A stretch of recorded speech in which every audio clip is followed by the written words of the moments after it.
작년에 오른쪽 옆구리가 1년 이상 뻐근하게 아파 제게 상담하러 오셨던 62세 진성님이 있었거든요.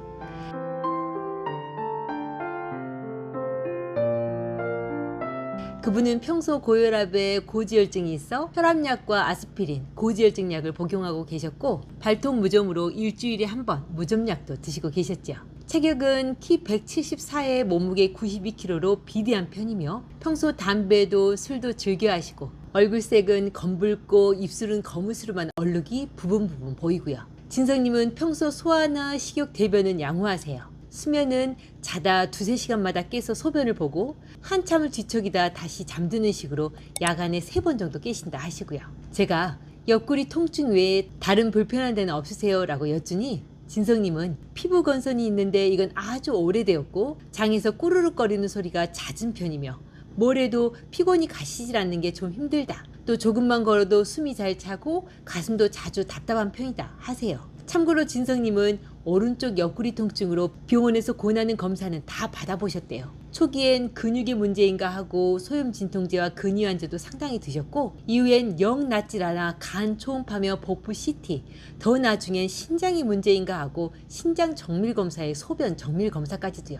그런데도 병원 검사엔 아무 이상이 안 나오더래요. 본인은 옆구리가 상당히 묵직하고 뻐근하게 아프며 움직일 때마다 결리고 가끔 우두둑 소리도 나는데도요. 하지만 사실 진성님이 그렇게 검사하신 건 잘한 일이세요. 왜 인체의 옆구리 앞쪽은 간과 담경락과 통해 있어 간과 담낭의 문제로 통증이 오지만, 옆구리 뒤쪽은 신장이 위치한 자리여서 신장 검사도 필요하거든요. 더욱이 간 내부 혈관이 조금씩 좁아지고 막혀가도 옆구리 통증이 올 수 있으니 조기에 이를 발견하고 해결하는 것도 통증을 근원적으로 해결하는 방법이 될 거고요. 다만 이런 상태가 눈에 보일 정도로 진행되지 않아 검사에 나오지 않을 수 있어요. 또 스트레스성 긴장으로 혈관이 수축된 상태에서 간 혈관에 열이 팽창되어도 검사엔 아무 이상이 안 나올 거고요. 이는 마치 두통이 너무 심한데도 막상 MRI를 찍었을 때 아무 이상이 안 나오는 것과 같은 이치예요. 하지만 동양의학에선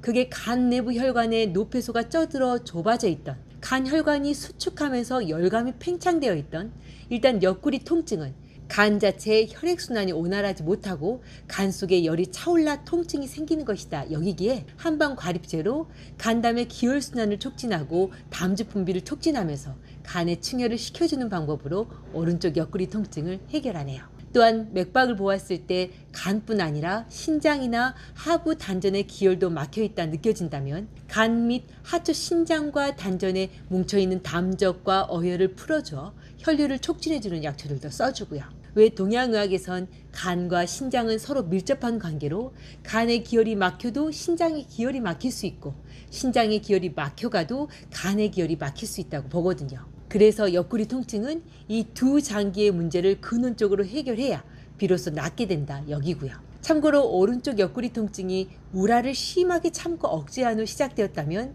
향부자와 삼능, 작약의 용량이 제대로 들어가야 하고, 평소 속열이 있는 사람이 과로나 스트레스 등으로 간의 열이 심하게 차올라 통증이 온 경우라면 황금이나 백작약, 지실 같은 쓰고 차가운 성질의 약초들을 과감하게 써야 효과가 나네요. 이렇게 강하게 쓸 때는 2~3일 먹어보고 맥박과 증상을 살핀 후 다시 용량을 조정해서 써야 하고요.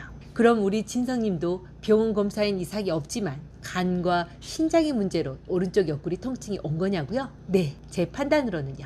특히 진성님의 왼쪽 맥박에서 심장과 간, 신장의 맥이 단단하게 막혀 있고 혈액도 뻑뻑하고 걸쭉하게 느껴지며, 오른쪽 맥박도 왼쪽보단 덜하지만 걸쭉하고 무겁게 느껴졌기에 더욱더요.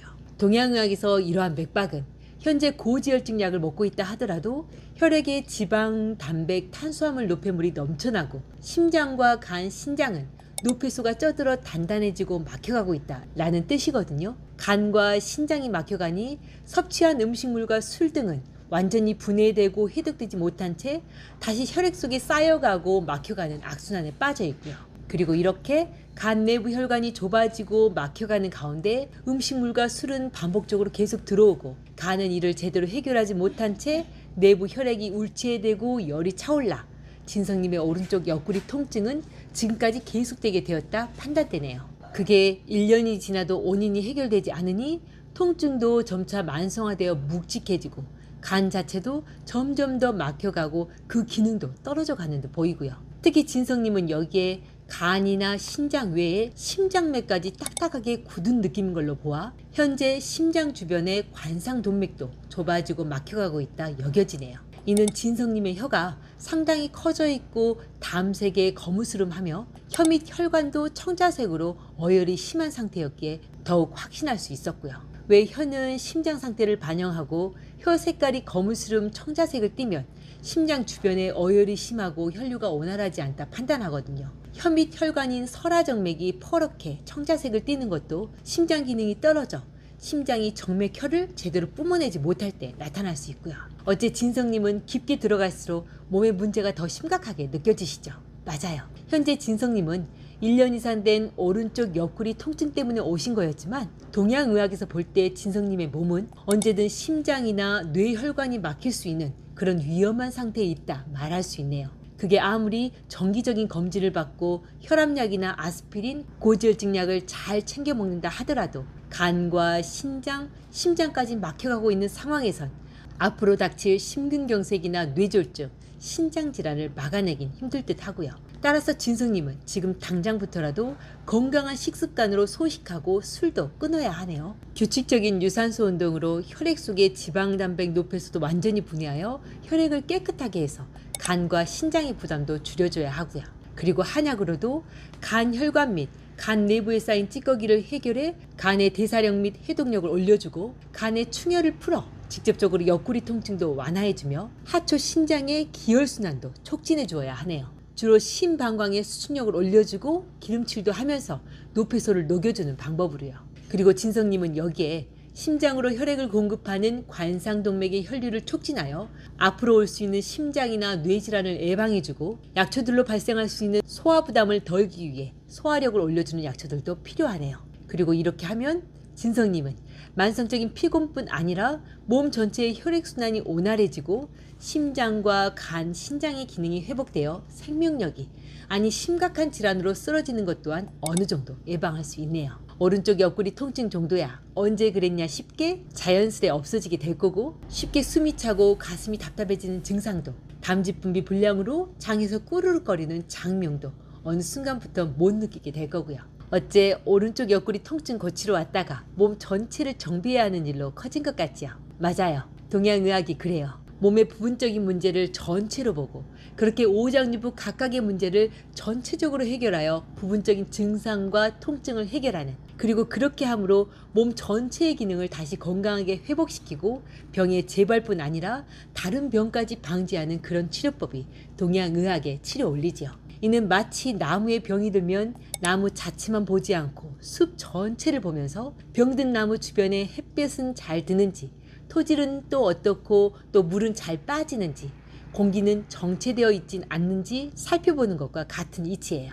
왜 그렇게 살피지 않으면 당장의 농약으로 잠깐은 문제가 해결된 듯 보여도 또다시 문제가 반복되면서 결국엔 나무 자체가 꺾이고 쓰러지게 되니까요. 결국 인체도 나무와 마찬가지로 인체 어느 부분으로 병이 와 잘 낫질 않는다면 이는 오장육부에 병이 들어 스스로의 치유 능력이 약해져 비롯되었다는 걸. 그래서 오장육부의 병이 치유돼야만 병의 근원이 나아가 만성 통증이나 만성 염증이 제대로 해결될 수 있다는 걸 반드시 기억해 주시길요. 오늘도 복을 부르는 감사한 하루 보내시고요.